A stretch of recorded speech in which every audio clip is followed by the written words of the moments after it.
All right. Hello, everybody. Thank you for joining me today. And thank you for being a part of the Hypertrophy online tour.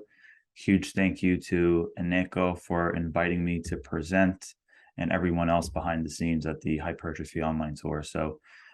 Again, welcome, ladies and gentlemen. I'm really excited to talk to you all today about body recomposition and building muscle and losing fat at the same time. This was a topic that has really interested me over the last few years based on my experience as a bodybuilder, my experience as a coach, and then what I was observing in the research studies I've been a part of at the University of Tampa. So when I initially got involved in the research, I wasn't expecting to necessarily see recomp because most of the studies I was a part of were training interventions focused on building muscle and gaining strength, but they didn't have direct nutritional control, or there was no direct nutritional intervention to really enhance somebody's body composition. So we weren't putting people in small deficits or having them at theoretical maintenance to ensure that some sort of fat loss would occur. But when we would look at the results, we realized that a lot of people were building muscle and losing fat simultaneously. And although I would constantly see this with a lot of the clients I work with, it was quite fascinating to me that a lot of people in the evidence-based space and in the research world weren't talking about body recomposition. And actually, on the other side of the spectrum, they would constantly say that body recomposition wasn't feasible for people with training experience. It was only feasible for beginners, people that were not familiar with resistance training, or those who were overweight or obese. Anyway, why is there so much interest around body recomposition, and why is this a debate in the first place? So I kind of briefly want to talk to you guys about the difference between claims versus evidence. This is a typical fitness magazine that you may see in stores. And as you can see right on the front, it says lose fat and gain muscle with our no fail plan, right? A lot of people would consider this just overhyped marketing, and people in the evidence-based space would again say body recomposition isn't really feasible for people with experience. But the literature just did not say that. And over the last 5 to 10 years, as a lot of people started educating different consumers or different demographics through social media platforms, we kept seeing very black and white explanations and suggestions when it came to training advice and nutrition advice. And the truth of the matter is, these complex nutritional topics are not black and white. There's a huge gray area, and context is so specific, and there is so much nuance to a lot of these topics, especially when it comes to body composition outcomes, right? How much muscle can somebody build? How much fat can somebody lose? And at what rate can they build muscle and or lose fat, right? So you would see these general recommendations online where, hey, if you want to build muscle, you have to be in a calorie surplus and you should set your protein at this very black and white suggestion. And then they gave you a recommendation in regards to how you can distribute the rest of your macronutrients. On the other end of the spectrum, you would see claims where, like, if you want to burn fat or lose fat, you have to be in a calorie deficit. And then they would make, again, protein recommendations, so on and so forth. But the truth of the matter is, again, it's not black and white. And there's this huge gray area where when you gain a greater understanding of the nutritional and training concepts, you can really manipulate your body composition in a more precise manner, right? So again, here's just another marketing example where it says quick fix fat loss, your 8-week guide to burning body fat and building muscle. So just a few years ago, somebody in the evidence-based space may say that this image here and this magazine cover here is, again, just like false information and overhyped marketing. And then this black and white information is more accurate. But the truth of the matter is, it's just a very complex topic and there's more nuance to understand. So why is there so much confusion, and what are some of the primary variables at play when it comes to body recomposition? So first and foremost, it's really important to understand the differences between body weight and body composition.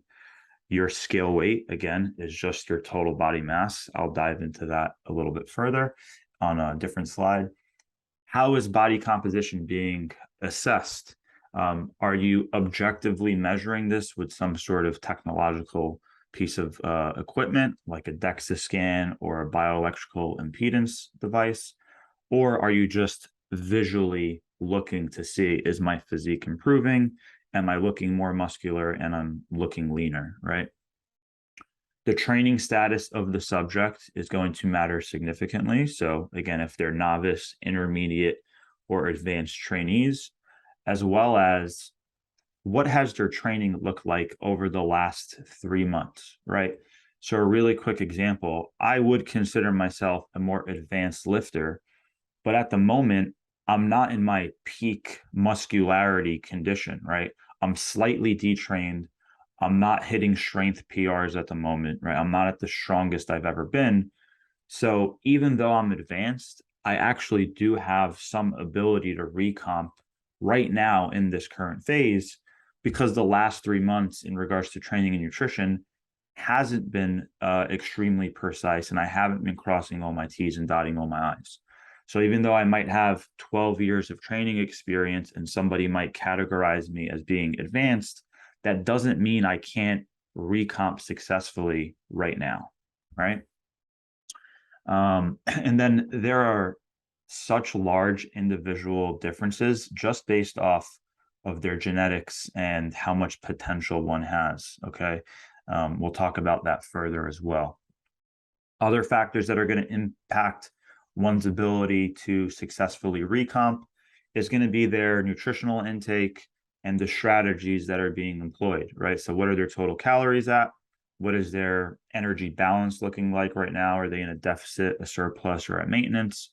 What is their macronutrient balance looking like as well? Are they on a very high protein diet or a low protein diet? What is their meal timing and meal frequency looking like? So on and so forth, right? There's a lot of nutritional factors that can impact someone's adaptations. Also, what duration of time are we looking at, right? Are we looking at a 1 day time span? Are we looking at a week? Are we looking at 12 weeks? Are we looking at 6 months? Or are we looking at a year plus, right? The truth of the matter is we are tapping into fuel sources throughout the entire day, some of that being glycogen, some of that potentially being body fat. And we're having spikes and dips in muscle protein synthesis, as well as muscle protein breakdown. So the time period that one is discussing is also relevant in regards to how much may they be able to recomposition, right? Each individual's sleep is going to significantly impact their body composition, their hormonal health, their ability to perform well in the gym and recover from their training. So sleep quality and quantity can go a very long way. And then your overall health status and hormonal profile also plays a role. So let's dive into some of the literature. In 2020, I published this narrative review with my colleagues titled Body Recomposition: Can Trained Individuals Build Muscle and Lose Fat at the Same Time?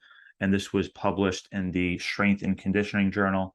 They had like a special topics edition, totally dedicated to bodybuilding and physique athletes, which was super cool. So this study looked at a lot of the research. I'm not going to cover all of the studies within this narrative review, but it is available for open access, so you guys can check that out. And there are also other papers within that special topics journal that I highly recommend you guys checking out. One other paper that I collaborated with Dr. Guillermo Escalante on was on fasted cardio, fasted versus fed cardio for physique athletes. Is there any potential benefits to doing that? So definitely recommend you guys check that out.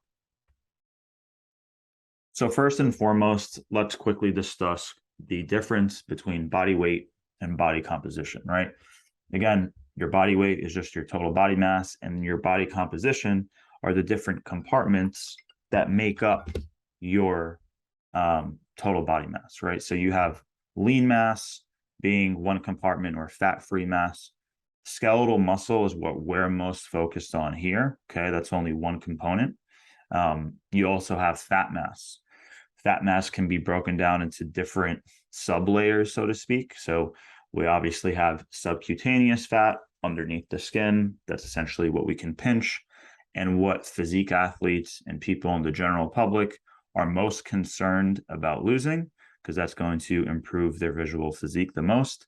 But visceral fat is also super important for overall health, right? So unfortunately, today in modern society, as the obesity epidemic continues to increase, visceral fat is highly correlated to a lot of different disease states, such as fatty liver disease, diabetes, so on and so forth. You also have intramuscular triglycerides, and you also have things like essential fatty acids, omega-3s, omega-6s in your brain, so on and so forth, right? You then have bone mineral content, and then we also have a ton of water in our body. So we have total body water, and then different compartments where you have intracellular water and extracellular water. All right, so when it comes to objectively assessing body recomposition, there are a lot of tools in our toolbox when it comes to different techniques, different assessments that we can use. So in this paper, we went over different methodology. The gold standard for body composition is going to be a 4-compartment model, where you have fat-free mass, fat mass, bone mineral content, and you also have body water. So those 4 compartments are going to be the most accurate. You also have DEXA scans, which is the gold standard for bone mineral density, but it's not the gold standard for overall body composition. That's going to break down into lean body mass, fat mass, and bone mineral content. But again, it doesn't have any body water. Then you have different devices, right? A lot of people in commercial gyms today use bioelectrical impedance. Those devices can be really good for general public, but the further away you get from the norm, the more inaccurate those devices can be. So if you're working with a physique athlete that is extremely, extremely lean, it's probably not going to be too accurate. And if you're working with somebody who is extremely obese, it's also not going to be too accurate. So if you think of a normal distribution curve where the majority of the population, or 65% of the population, is going to fall in the middle, those devices can be really good for those people. But the more extreme you get on either end of the spectrum, the less accurate they may be. And another thing to consider when it comes to bioelectrical impedance devices, some of them are just handheld, or just taking a measurement from your feet, right? So some body weight scales use this. If they're just utilizing bioelectrical impedance from the upper body via your hands, or the lower body via your feet, there's going to be pretty large error rates there as well, compared to bioelectrical impedances that are using both your hands and your feet. Those are much more accurate. So things like in-body scans are becoming very popular, okay? Another thing that you can consider as general practitioners, or somebody who is trying to undergo an improvement in their body composition, is utilizing very basic tools like waist circumference measurements, as well as skin thickness or skin caliper devices, right? This is directly measuring your skin fold and your subcutaneous layer. So this is a great piece of technology to utilize when trying to track body composition changes. All right, so practically, do you really need that objective data? Do you need a DEXA scan? Do you need a BIA? Truthfully, you don't, right? You can go a very long way with just taking very precise and consistent progress photos, and maybe utilizing one other measurement tool. So right here, I have a client that only lost 2 pounds on the scale, so around 1 kilo, but also lost 4.5 inches around her waist. So even though this isn't a physique athlete that was trying to build a ton of muscle, you can clearly state that she lost a significant amount of fat, especially around the midsection, and also did build muscle, especially in the legs and the delts and the arms, right? Here's another client that underwent a very significant body recomposition phase, and this was in a very short period of time as well. Even though his scale weight actually went up by 7 pounds, you can tell that he's way, way leaner. His midsection is much tighter, and his muscularity also looks fuller. So this was a very successful and extreme recomposition in a very short period of time. This was only about 12 weeks of a change from pre to post. Here's a different female client, much older lady. She's over 42 years of age at this time. And this was a very short time period as well, believe it or not. When somebody doesn't have too much training experience and or they really start to optimize their training and they're progressively overloading in a much more trackable manner, you can see pretty significant changes. So over here, her waist went down 6 centimeters and her glutes actually have come up. As you can tell, the body composition is just significantly different. And again, even though she has gained body weight, total body mass, her body composition is much better. And that is so important for females, especially because a lot of females have a goal to lose weight when a lot of times their dream physique that they're trying to attain isn't necessarily a lighter body weight. It's just a much more muscular and a much less fat physique. But that can be a heavier scale weight down the road, right? So again, it's important to not get too caught up in the scale depending on the individual and the context. And then here's another client of mine. His name is Dr. Francisco Navarro, a fantastic psychiatrist, child psychiatrist out in California. And he underwent a extremely significant body recomposition from a contest prep phase that this was well over a 1.5 year time span. So it took a lot of time to achieve this. Okay. So what do we need to build muscle and what do we need to burn fat? First and foremost, fat loss is better understood than muscle building. Muscle building is very complex and there's so many genetic differences from person to person. We understand the law of thermodynamics and the overall concepts of energy balance on a weight gain versus weight loss perspective. So everyone's familiar with calories in versus calories out kind of concept. We understand the 3,500 calorie rule, even though it doesn't always play out that way and it is quite complex.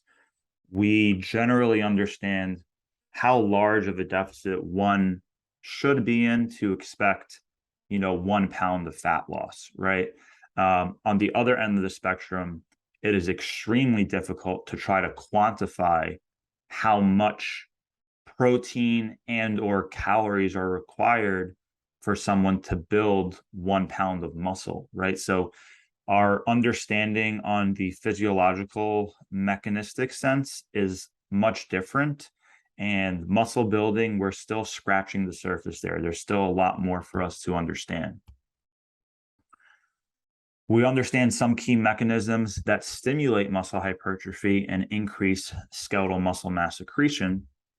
And some of those key mechanisms are mechanical tension being the most important, metabolic stress and muscle damage also being potential components that lead to muscle hypertrophy over time, right?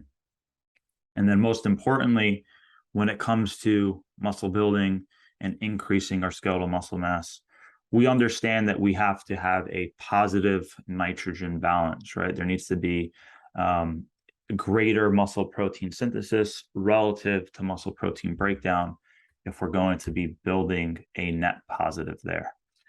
Now, this was a really great paper by Slater and colleagues, and the title is an energy surplus required to maximize skeletal muscle hypertrophy associated with resistance training? I want to share a quote from this paper. They stated that various dietary interventions have been proposed to influence muscle hypertrophy, including the manipulation of protein intake, specific supplement prescription, and creation of an energy surplus. While recent research has provided significant insight into optimization of dietary protein intake and application of evidence-based supplements, the specific energy surplus required to facilitate muscle hypertrophy is unknown. However, there is a clear evidence of an anabolic stimulus possible from an energy surplus, even independent of resistance training. Common textbook recommendations are based solely on the assumed energy stored within the tissue being assimilated. Unfortunately, such guidance likely fails to account for other energetically expensive processes associated with muscle hypertrophy, the acute metabolic adjustments that occur in response to an energy surplus, or individual nuances like training experience and energy status of the individual. Long story short, this paper, as well as my narrative review, makes it very clear that there is so much scientific literature demonstrating people building muscle in caloric deficits, as well as caloric maintenance, as well as a caloric surplus. So an energy surplus isn't required to build muscle, but it is likely a better approach to take if you're trying to maximize muscle growth. But there are so many factors, such as the individual's body fat levels and training experience, that are going to influence one's ability to build muscle and lose fat at the same time. So what modalities can induce muscle hypertrophy, right? Obviously, we're going to be most focused on resistance training, going to the gym, getting stronger on our compound lifts, on our isolation lifts, and progressively overloading over time. That is going to be the key. However, I quickly want to share with you some literature that also demonstrates muscle building and or recomposition that isn't necessarily using traditional resistance training. Okay, so this first study is demonstrated a gain in fat-free mass and a reduction in fat mass, so successful body recomposition, in non-athletic adults. And they did not exercise, they just utilized a whole body electrostimulation machine, right? So if you guys are familiar with EMS or electromyostimulation, these devices alone led to muscle growth and fat loss for these sedentary, non-athletic adults, okay? And the reason for that is because the electrical signal was creating some amount of mechanical tension and contraction at the muscle. There was some sort of energetic demand from those contractions from the electromyostimulation, and that mechanical tension led to an increase in muscle protein synthesis, and the energy demands of the muscle contraction could have also led to fat oxidation, and the energetic demands of muscle protein synthesis can probably led to those individuals tapping into their fat stores just to support that process of muscle building. All right. So again, here's just a quick piece of evidence that demonstrated body recomposition without resistance training. Here was a different study that actually looked at no load training, which is essentially moving through a range of motion at your highest intensity without external load. So it would be like performing a bicep curl without actually having a weight in your hand. But as you're performing this concentric, you're flexing the bicep as hard as you possibly can. And as you're performing your eccentric, you're creating tension in the bicep and flexing the tricep simultaneously. And they actually saw muscle thickness gains, which is due to muscle hypertrophy, in both the biceps and the triceps in these untrained individuals from no load training. All right. And again, this can be explained through the mechanical tension that was created, the fact that that stimulus of this no load training was higher than these individuals' previous baseline. So even though they aren't resistance training directly with external load, they were still creating some sort of muscle stimulus, and that led to an increase in muscle protein synthesis, and that led to greater muscle size, right? And then this last study, I just wanted to pull up really quickly as well. they utilized either both concurrent resistance training or sprint training alone, and they found both groups responded. So one group only cycled and performed sprints on a bicycle, and they still gained muscle on their lower body and they still lost fat, right? So even though they weren't squatting, leg pressing, doing leg extensions, whatever it may be, these individuals still gain muscle in their lower body while losing total body fat mass. So training status is going to be a huge factor that impacts one's ability to undergo a successful body recomposition phase. If you have an untrained individual, their ability to build muscle is so high, depending on what their current body fat level is, you should basically expect them to recomp, right? Especially if they have a little bit of excess body fat on their body, you should expect them to recomp. Another thing I want you guys to take into consideration is one other form of body recomposition can basically be building more muscle than you gain fat mass. So real quick example, let's take somebody who weighs 70 kilos, right? Let's just say they gained 5 kilos over X period of time. If they gained 4 kilos of lean body mass and 1 kilo of fat mass, even though they gained body fat from a whole body perspective, you can still say they recomped because their body fat percentage went down because they built a lot more muscle than they gained a lot more muscle compared to the amount of fat mass they gained, right? So that's just another thing to take into consideration. If your body fat percent is improving, that is going to lead to significant improvements visually. And that is basically what most people are looking for when they are trying to recomp anyway. So what determines your training status? We utilize very general terms in the literature, such as untrained, beginner or novice, intermediate, advanced, and elite, okay? These terms aren't always specifically defined, and there can also be like a pretty gray area with those terms in themselves, right? So some people might consider themselves an advanced lifter, but somebody else might consider them an intermediate just based on their strength or how much muscle they have on their physique. On the other end of the spectrum, somebody might consider themselves an intermediate, but perhaps they actually are considered more advanced, depending on who you ask.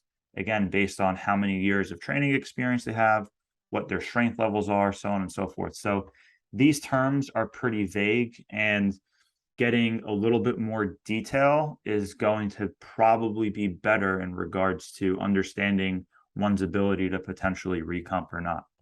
So years of training experience is one, and then somebody's strength level. So what is their absolute strength? Like what are their 1 RMs on some of their lifts, whether it's a bench press, a squat, or a deadlift, or what is their strength endurance like, right?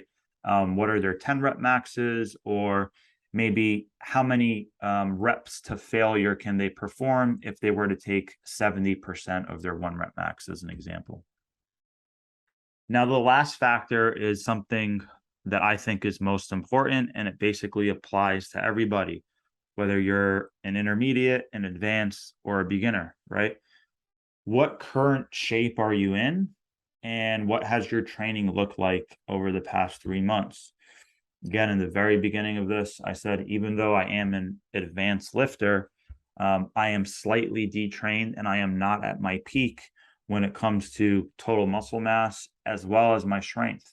So I can regain my strength and regain my muscle very quickly and undergo a successful recomp right now. Whereas when I was in my peak strength and my peak physique status, I would not have been able to recomp because I have too much training experience as well as very low body fat levels, right? On the other end of the spectrum, you also need to take into consideration what type of training has somebody been doing. Somebody might have 3 to 5+ years of resistance training experience, but maybe they weight train 2 to 3 times per week, and maybe they play a sport, right? This is something I saw a lot with the college students in some of our resistance training studies in the lab. A lot of them might lift 3 days per week. Perhaps they were doing like full body training and a lot of strength and conditioning style training. And they never did like bodybuilding hypertrophy focused training, right? So even though they know how to squat proficiently, they know how to bench press, they have experience with lifting weights, if they haven't been training like a bodybuilder, they're still going to be pretty novice, even if they have multiple years of experience under their belt. And they're probably pretty far away from their genetic potential when it comes to how much muscle mass they can carry.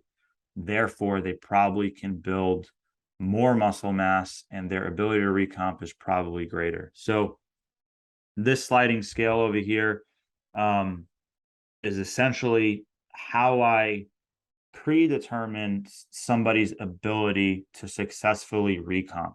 Okay. So the amount of muscle mass somebody has relative to their genetic potential, as well as the amount of body fat they're currently carrying or their body fat percentage. So if you have somebody that is extremely untrained and they have a lot of genetic potential to fulfill when it comes to muscle building, and they have high levels of body fat, that person has the greatest ability to recomp, right? If you have somebody in the middle where they haven't reached their muscular potential yet, but they definitely kind of successfully attain those newbie gains, and they're carrying a moderate amount of body fat, they can still recomp, but probably to a lesser degree. And then on the other end of the spectrum, if you have somebody who has basically reached their genetic potential from a muscularity standpoint and they're very lean, you should not expect them to recomp. You have to utilize much more traditional gaining phases and cutting phases. Okay. And again, someone's genetic ceiling does exist. We might not know exactly what that is looking like, but depending on your age and your training experience, you can still probably build a small amount of muscle, but it's just going to take a longer period of time. So I want to share some data from our lab. This was the first study I was a part of during my master's program, and it was titled Autoregulation of Exercise Selection Training Regimen Produces Small Increases in Lean Body Mass and Maximal Strength Adaptations in Strength-Trained Individuals.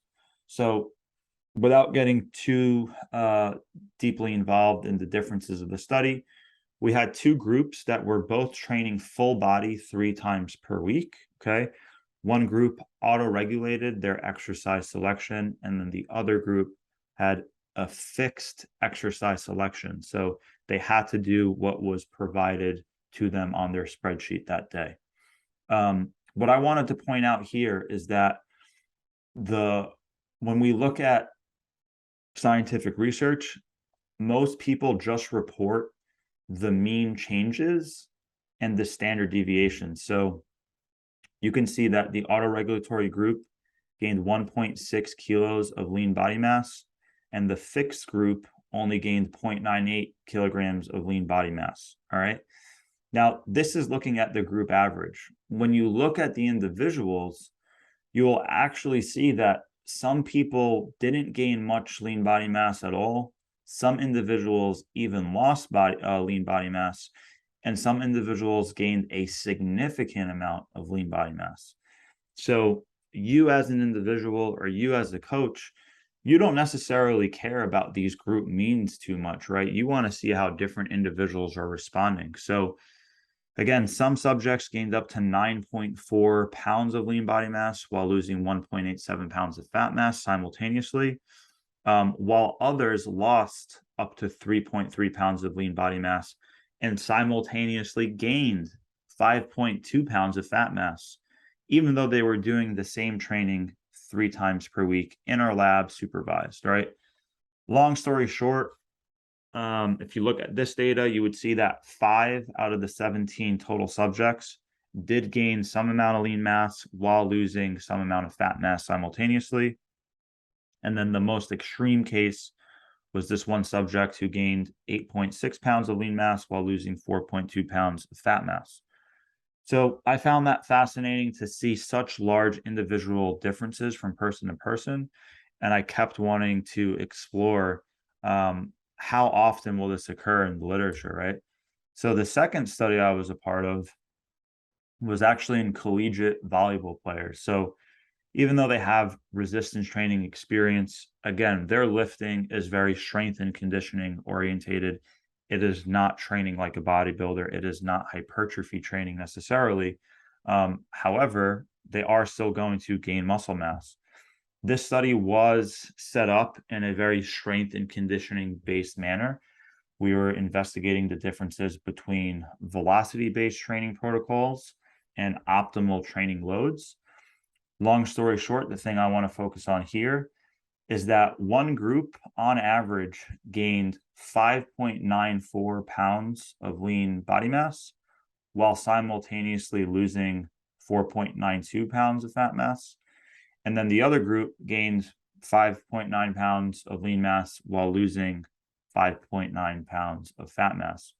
And this was only in a 7-week time period while eating 1.8 grams per kilogram of their total body weight. So this was a very, very extreme result that was demonstrated here.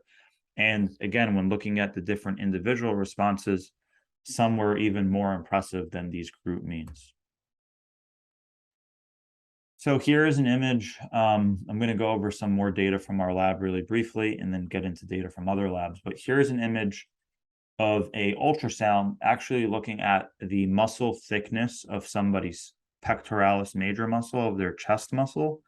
But what you will see is in this pre-picture, this entire layer is their subcutaneous fat layer that you can pinch with your finger, right? If you were to use a skin caliper, this is what you would be measuring. And then from here to here, you're looking at the pec major. This bright white line is the fascia that separates their pec major from their pec minor.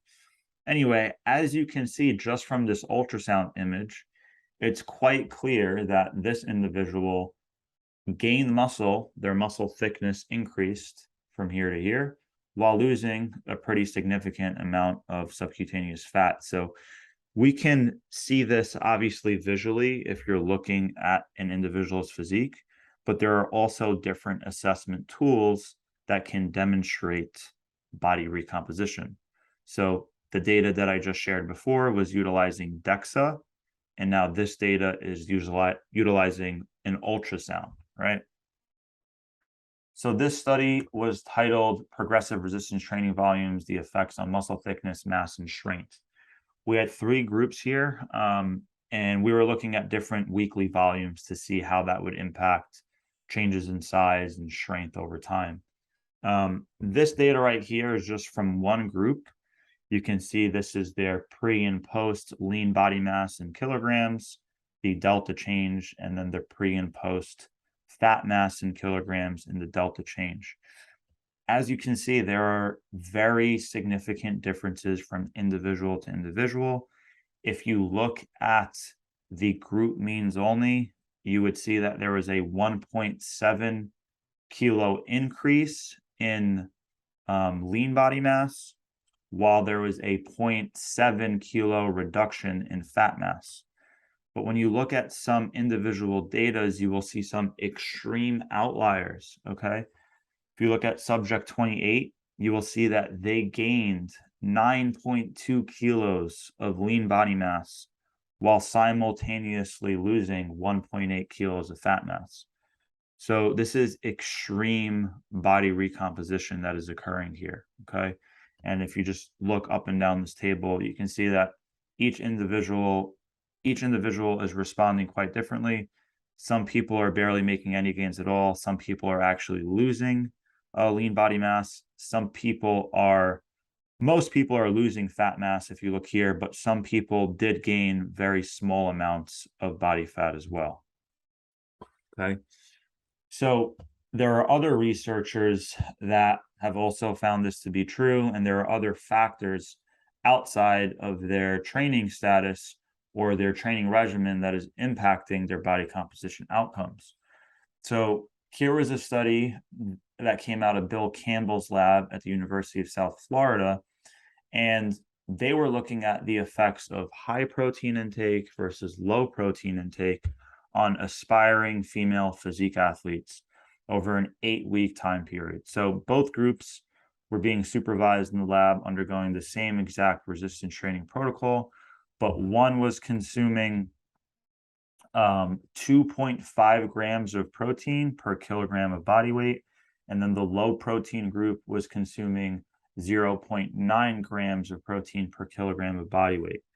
And what they found was, even though they were training 4 days per week, doing an upper lower split, the group that was consuming this high protein diet at 2.5 grams per kilogram, they demonstrated a much larger body recomposition effect. So they actually gained 2.1 kilos of fat-free mass while simultaneously losing 2.1 kilos of fat mass, even though they were consuming 420 more calories per day on average, okay?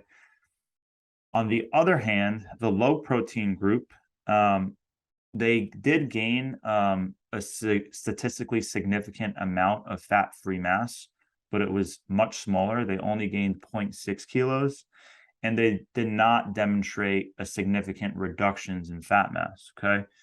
More importantly, if you look at the low protein group, 3 out of the 9 subjects actually lost fat-free mass, whereas if you look at the high protein group, every single individual gained some amount of fat-free mass, all right? So this data further supports the importance in high protein intake.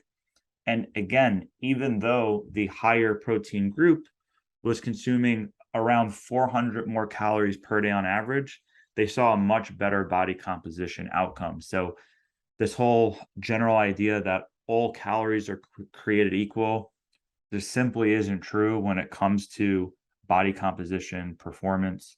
And again, because protein has such a high thermic effect, it is the most thermogenic macronutrient, and it causes you to burn more calories. It starts tipping and it changes the caloric expenditure from the caloric intake equation, right? And that overall net balance. So here is additional data from Jose Antonio's lab, and they were looking at very high protein diets, so 3.4 grams per kilogram per day, while undergoing heavy resistance training programs. And again, this was in both males and females, and they saw a significant improvement in the high protein group when it came to body composition, all right?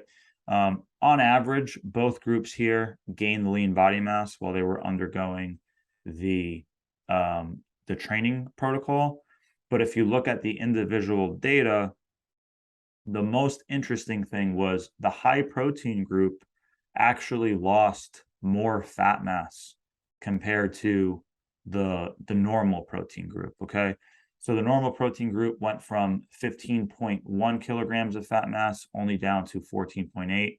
So there was a 2.1 kilogram reduction, whereas the high protein group went from 13.5 kilograms of fat mass down to 11.9 kilograms of fat mass. So they lost significantly more body fat, even though they were consuming about 500 more calories per day. And again, it's important to note here that this normal protein group would still be considered high to most evidence-based people, right? A lot of people in the space recommend just 1 gram of protein per pound of body weight. That's basically what they did here. They were at 2.3 grams of protein per kilogram. So this is basically comparing a high protein group to a very high protein group, right? And as you can see from the results, they both gained a similar amount of fat-free mass or lean body mass, but that very high protein group actually lost more fat mass, even though they were consuming more total calories, okay? And this is being demonstrated over and over in the literature. So when it comes to practical suggestions on protein, I recommend that you determine these values based on lean body mass rather than total body weight or total body mass. It's going to be a little bit more precise, and it is definitely much more practical when you're working with overweight or obese individuals, right? If you're working with someone that maybe is 90 kilograms in body weight and has a very, very high body fat percent, there is no reason for them to consume, 2.2 grams per kilo of total body mass. You're much better off utilizing lean body mass. And then on the other end of the spectrum, if you have somebody that's relatively light in their total body weight, but they're very, very lean, and their goal is to build muscle and or recomp, you're going to be much better off going above their body weight with protein intake, and again, utilizing their lean body mass, not their total mass. So the more body fat an individual has, the less protein they'll likely need to positively change their body composition. The leaner individuals and or those that are in a larger caloric deficit, the more protein one should consume.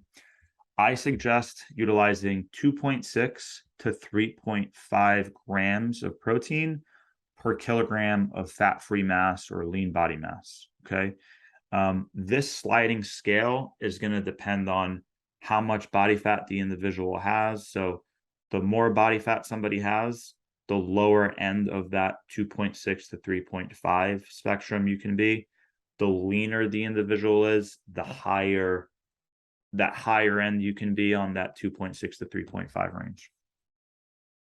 For those that are tracking total protein intake, I highly recommend that you increase your protein even further when you're entering these really large caloric surpluses, okay? The reason for that is because as you increase carbs and fat while you're in a gaining phase or you're in this caloric surplus, you're going to be consuming more and more trace proteins from your carbs and your fats. And those trace proteins are incomplete and they have a very poor amino acid profile when it comes to their ability to positively impact muscle protein synthesis, right? So we understand that the branch chain amino acids, leucine, valine, isoleucine, are very important for muscle protein synthesis. And we know that the 9 essential amino acids are key to continue fueling muscle protein synthesis. So if you're consuming a ton of carbs and a ton of fat, and a lot of your protein is coming as incomplete trace proteins from that, you need to increase your total daily protein to ensure that you're getting in a sufficient amount of animal protein on a daily basis, and you're getting in a sufficient amount of the essential amino acids that are fueling this muscle protein synthetic response, right? So here are some examples I want to provide. If you have an 85 kilogram male that's around 20% body fat, you would say that they have approximately 68 kilos of fat-free mass. So you can take this 68 kilos and multiply it anywhere between 2.6 and call it 3.1, just because, again, they have more body fat. That would give you a protein intake on a daily basis ranging from 175 grams to 210 grams, okay? Let's take a 63 kilogram female that's around 25% body fat. That means they have around 48 kilograms of fat-free mass. And my protein recommendations would be anywhere from 125 to 150 grams per day. And then let's take a leaner individual. So you have a 70 kilogram male at 8% body fat. Even though they have 65-ish kilograms of fat-free mass, I would recommend a very high protein intake for them at 180 grams to 225 grams per day, okay? Another thing I want to briefly talk about that's not necessarily in these presentation slides is meal frequency, okay? A lot of people in the evidence-based space might say that meal frequency really isn't that important. but I tend to disagree when it comes to optimization, right? When you're really trying to cross all of your T's and dot all of your I's, these things can matter over the long term. All right. So if you have somebody eating a high protein diet, I would hypothesize that they're going to get better body composition outcomes if they're having 4 to 6 meals per day or 4 to 6 protein feedings per day compared to 2 to 3 protein feedings per day, even if their protein intake was equated. With that being said, it is also just a lot more practical for people on high protein diets to have more frequent meal feedings, right? If I'm eating 200 grams of protein per day, I personally don't want to distribute that over 3 meals, right? I would much rather have maybe 4 meals per day at 50 grams or 6 meals per day and distribute that across the day rather than having, 2 massive meals at 100 grams of protein per feeding just to hit my protein goal. So there is a lot of data that shows there is a anabolic threshold to muscle protein synthesis within a feeding.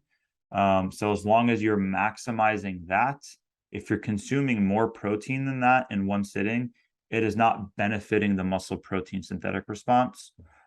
Whereas if you have more frequent feedings, it can be advantageous because you're allowing muscle protein synthesis to come up, you're allowing it to dip, and then you're maximizing that response more times per day, more times per week, more times per month, so on and so forth.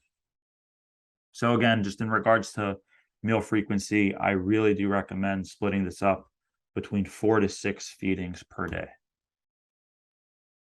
What are some other factors that impact body composition outcomes? Sleep is going to be absolutely massive. And then somebody's hormonal profile can also be pretty important as well, right? So I want to show you guys some studies that demonstrate the impacts on sleep and fat loss. All right. So this first study by Wang and colleagues had two groups. One was a caloric restricted group that was not sleep restricted. And then the other group was a caloric restricted group that was also sleep restricted. All right. All things were equal here, except the sleep restricted group slept 1 hour less than the other groups 5 nights per week. And believe it or not, the sleep restricted group was allowed to sleep 1 more hour per night on the weekends to see if you can kind of catch up on this lost sleep. It's really important to note that this was just a dietary study. It was not an exercise or training study. Okay. So they were not resistance training at all. They just had all subjects in a 500 calorie deficit in both groups. Okay. Now, if you look at their body weight, both groups lost basically the same amount of total body mass. There is a 3.3 kilogram reduction in the caloric restricted group and a 3.2 kilogram reduction in the caloric restriction group plus sleep restriction. However, if you look at the changes in lean mass and fat mass, there were significant differences between the two. All right. The caloric restricted group lost 80% of their total body weight coming from fat mass. Whereas on the opposite end of the spectrum, the group that had this sleep restriction of only 1 hour per night, 85% of their weight loss came from lean compartments, right? So it could be muscle, it could be organ, and only 17% of their weight loss actually came from fat mass. So when you look at this data here and how they're completely opposite, this really points to favor how important it is that you have good sleep hygiene practices in hand when you are trying to maximize body composition outcomes.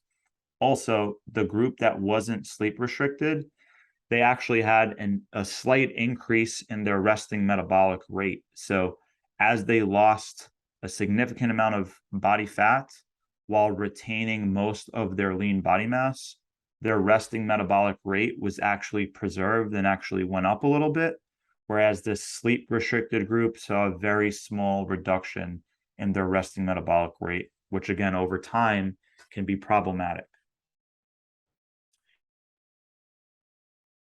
All right, this other study also looks at insufficient sleep and how that can undermine your caloric or dietary efforts to reduce your total fat mass. Again, they had one group sleeping around 8.5 hours per night, and the other group sleeping just 5.5 hours per night. Now, when you look at the total weight that was lost, it was actually fairly similar between groups. But similar to that previous study by Wang and colleagues, as you can see, the group that spent 8.5 hours in bed lost, a decent amount of lean mass, but also a significant amount of fat mass. And then the group that did not sleep that much at all lost way more lean body mass and much less fat mass. So again, just highlighting the importance of getting really good sleep if you're trying to optimize body composition outcomes. Now, this was super cool. This was a study that implemented sleep hygiene practices while also putting these subjects under a 10-week resistance training program. Okay. Now, they gave really general and really simple and basic sleep hygiene education to one group, and then the other group didn't get any sleep hygiene education. They just performed the same exact exercise regimen. All right. Some of the recommendations that they made for the sleep hygiene group was to, keep it dark, quiet, and cool in the room that you sleep in. Go to bed and wake up at the same time of the day during the whole week. Try to get 8 hours of sleep if you can. And then 2 hours before bed, turn down the lights, try to not use technology, potentially use blue light blockers or turn on the blue light filters on these pieces of technology. Try not to exercise late in the evening. No food, coffee, black tea, or exercise really, really late in the evening. And do calming activities that can have a positive outcome on your overall sleep quality, right? So everyone is very familiar with these sort of recommendations. But again, they educated one group on positive sleep hygiene recommendations, and then the other group did not get those recommendations whatsoever.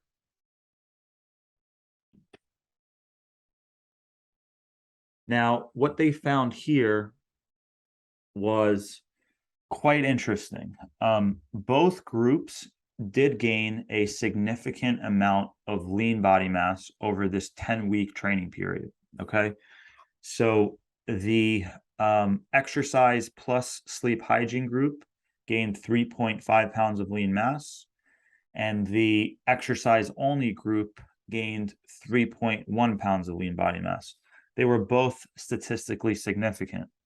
However, the group that implemented these sleep hygiene practices lost significantly more body fat, right? They lost 3.9 pounds of body fat, whereas the group that wasn't practicing these positive changes in sleep hygiene, they only lost 1.8 pounds of body fat. So I found this study fascinating. It came out in 2020. And again, they utilized a sleep hygiene plus exercise intervention strategy. And although both groups did undergo a successful body recomposition, the group that had better sleep practices had much better body composition outcomes. All right. Now, what are some of the other factors that influence body composition? It can be hormonal changes. I actually want to quickly talk about some of the potential positives that occur when one is losing body fat or entering a diet, right? In the physique transformation space, a lot of people focus on just the negatives that can occur while dieting, but for general population, entering a caloric deficit and losing body fat just has a host of positive health outcomes, right? This usually leads to a reduction in total triglycerides. It usually leads to an improvement in cholesterol levels. it usually leads to an improvement in blood pressure, resting heart rate, and so many other factors, right? Fasting blood glucose levels, insulin sensitivity, sleep quality, energy levels. There are so many positives that come from a hormonal and health standpoint to the general person who loses weight. So I just want us to also remember that entering a deficit and losing fat isn't all bad, right? There's a ton of benefits that come with that. Now, in the physique enhancement space or the competitive bodybuilding space, when we're getting to extreme levels of low body fat, yes, there are some negative hormonal and health changes that occur, not just physiologically, but also psychologically. So here is some data from a case study by my friend Andrew Pardue. Again, he's a natural bodybuilder that underwent a contest prep, and they demonstrated a bunch of hormonal changes that are very, very common to occur when one enters a dieting phase. Okay, so if you look at the data from November here, this is where he was at baseline before entering this caloric deficit. So this is where his body fat levels were healthy. He was around 15 to 18% body fat to start. And as you can see, he has a healthy amount of testosterone. His T3 and T4 levels are fine. This is also when TSH levels are usually low, right? Thyroid stimulating hormone is usually nice and low, maybe at 2.0 or lower. And his ghrelin, his hunger hormone, is totally under control here. Now, as he enters this caloric deficit, you see that his testosterone starts to drop. His thyroid, T3 and T4 also start to drop, right? And then in June, when this particular individual was contest lean, his testosterone levels were now being flagged as being in the unhealthy ranges. So he had low T, his cortisol levels were even higher, and his thyroid hormone was basically down to the dump, right? So even though TSH wasn't measured, I would expect TSH to go up as T3 and T4 plummet, okay? And TSH going up is not a good thing. And then also you can see that his hunger hormone also skyrocketed and was outside the normal ranges, the normal reference ranges. However, it's important to note that when somebody does go through a dieting phase and they have these quote unquote negative hormonal adaptations, they still can recover once they get back into a caloric surplus and they regain some of that body fat and get back to a healthier, more sustainable body fat level. So months after the competition, you can see that his testosterone levels did increase to quote unquote normal ranges. And even though his thyroid hormone did not return back to baseline, it did start to increase. So potentially a few months later, maybe he did fully recover, maybe he did not. It's hard to tell, but this also does point out that the recovery phase might take even longer than the diet phase did. So it's really important that after a chronic diet or after getting extremely lean, that you do spend a significant amount of time back in a surplus, back at healthy body fat levels, and that you don't jump back into a calorie deficit too soon because, again, metabolic function, hormonal health might not be in the best place. And if your thyroid is still sluggish at this point, your ability to lose fat is most likely going to be hindered, and you're probably going to have to dig even further to get the same results that you previously got. So this is why you can see some competitors, especially those that are natural, if they compete too frequently, it can actually be more and more difficult for them to successfully lose body fat. So definitely take these things into consideration when you're going through different gaining phases, different cutting phases, whether it's a mini cut, whether it's a contest prep, you definitely want to be cognitive of where your hormonal health currently is. Now, to recap really quick, go over some of the key takeaways. It's important to understand that body recomposition does occur quite regularly in multiple populations. Okay, it's not just in novice trainees, it's not just in overweight and obese individuals. This does occur in the scientific literature. and those that have 3, 5, 6 years of training experience. And it also occurs at very different magnitudes between individual to individual, probably based on a lot of genetic factors, but also based on their nutritional status, their sleep hygiene, and everything else that was discussed, right? It's really important to ensure that you're utilizing multiple tools to assess your body composition, not getting overly caught up in your total body mass or total body weight.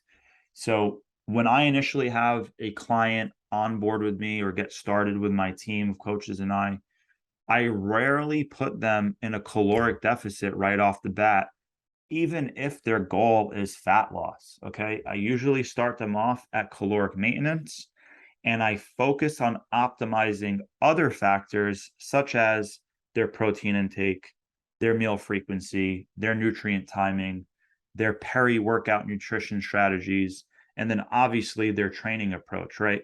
I'd rather have them at theoretical maintenance and optimize every other variable, get them in a really good position, and see how their body responds while eating at theoretical maintenance. Because I see it all the time. People's scale weight might not change the first 3, 6, 8 weeks, but they're losing inches off of their waist. They're getting stronger in their gym and they're getting positive body composition adaptations. All right. So it's important to utilize other tools such as waist circumference measurements, such as potentially skin fold calibers, and definitely utilizing progress photos in the same conditions, the same lighting, at the same camera angle, right? If you're taking photos one day in the gym post-workout, and then you're taking photos another day, first thing in the morning at home, you can't really compare those photos side by side and get an honest, objective assessment of what's happening to your physique. So taking standardized photos in the same lighting and the same condition is very important. Um, each individual's current body composition, training status, training methodologies, their nutritional intake, genetics, sleep, hormonal health, and more will impact their outcomes, as I've stated multiple times. You definitely want to make sure you're implementing progressive resistance training while having this positive nitrogen balance, so eating plenty of protein, as those are going to be the key to stimulate and support muscle hypertrophy. You also want to make sure that you're optimizing your nutritional approach, right? That can impact these acute factors. So things that can impact your training performance, like nutrient timing, that's going to impact the muscle protein synthetic response. If that's going to impact your recovery, it's going to impact your training performance the subsequent session. And that's going to impact how much strength you gain over X period of time. And that can impact how much muscle you build over X period of time. So there are so many factors that can snowball on top of one another and really give you the best ability to successfully gain strength, gain muscle, and improve your body composition. All right. The details do matter when you're trying to optimize. If you just want to get 80% of the results, yeah, maybe you can just focus on the big rocks. But if you really want to maximize your fullest potential, these fine details to nutritional strategies and training strategies are going to make an impact. One thing I think that's really important to understand is although some of these strategies in the scientific literature might not have been statistically significant, that does not mean that they're not practically significant. So in a lot of these studies, if the duration of the study was longer, or if the study had more subjects participating in it, we potentially would see different outcomes, right? More importantly, when it comes to coaching or optimizing an individual approach, you want to make sure you're doing all that you can to get the best results possible, right? If you're working with clients, again, don't underestimate the power of setting them up at theoretical maintenance, focusing on a lot of these finer details that are related to training and nutrition first, before putting them in a deficit or a surplus, depending on the individual's goal, their training experience, and a lot of the other factors we previously discussed, right? Now, I wanted to make a lot of practical suggestions for you guys, but the truth of the matter is there is so much nuance and specific context that can impact the suggestions that I would make when it comes to somebody who's trying to recomp. So I just wanted to share this table that comes from one of the nutrition guides that I wrote with Jeff Nippard on body recomposition. And I wanted to provide this table because depending on the goal and the experience level of the male or female, you'll see that there is a different suggested approach. And again, there's just so much gray area and there's so much nuance that a coach needs to take into consideration, making these really vague black and white recommendations just isn't going to cut it. So just as a quick example, if you have these 3 different beginners, right? Let's say one person's primary goal is to lose fat.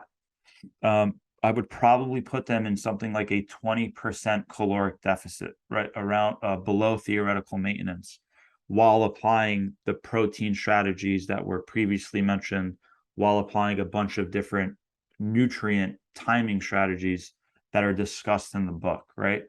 However, if somebody's primary goal is to build muscle, I might actually put them in a 25 calorie surplus. So as you can see, these males here, they were ranging between 18 to 20+% body fat. These females perhaps were ranging at 28 to 30+% body fat.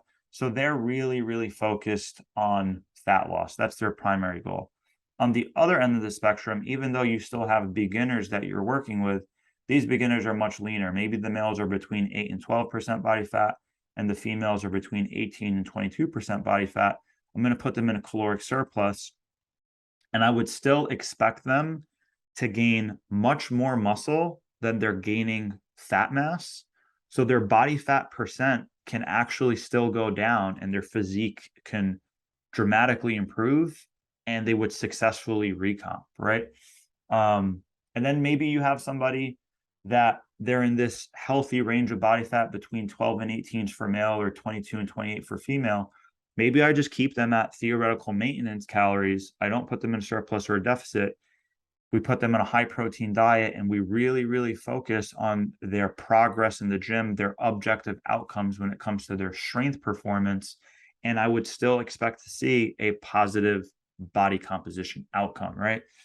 When you look at this table, there's a lot of different recommendations, again, based on their experience level, based on their body fat and body composition level, so on and so forth. So I just wanted to share this table because for me to make practical recommendations, it is really done on an individual N=1 level. It's not done in a very broad spectrum. So I can't recommend the guide enough if you're looking to learn more about individualizing somebody's nutritional intake.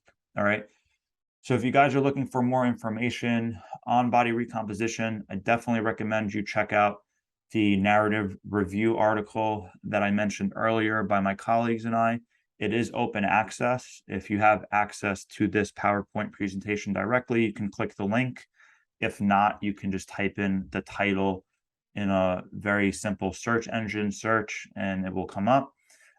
If you guys want to learn how I personally set up my client's dietary approach in a very in-depth manner and how I fine-tune a lot of things like peri-workout nutrition, meal frequency, the whole nine when it comes to nutrition, I highly recommend you guys check out The Ultimate Guide to Body Recomposition.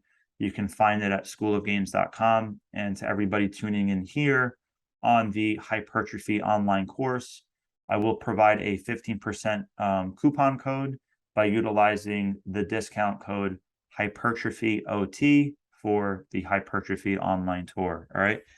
So if you guys have any questions at all, feel free to shoot me an email at chris@competitivebreed.com. Check out my website at schoolofgains.com and feel free to reach out to me on social media. It's been a pleasure communicating with all of you guys here at the Hypertrophy Online Tour. I thank you guys for checking out this lecture. And again, thank you to Eneko and everybody else behind the scenes at the Hypertrophy Online Tour for inviting me to present on body recomposition. I hope you guys enjoyed this lecture. I hope you guys learned a lot. And I look forward to potentially connecting with you guys in the future as well. Thank you so much. Take care.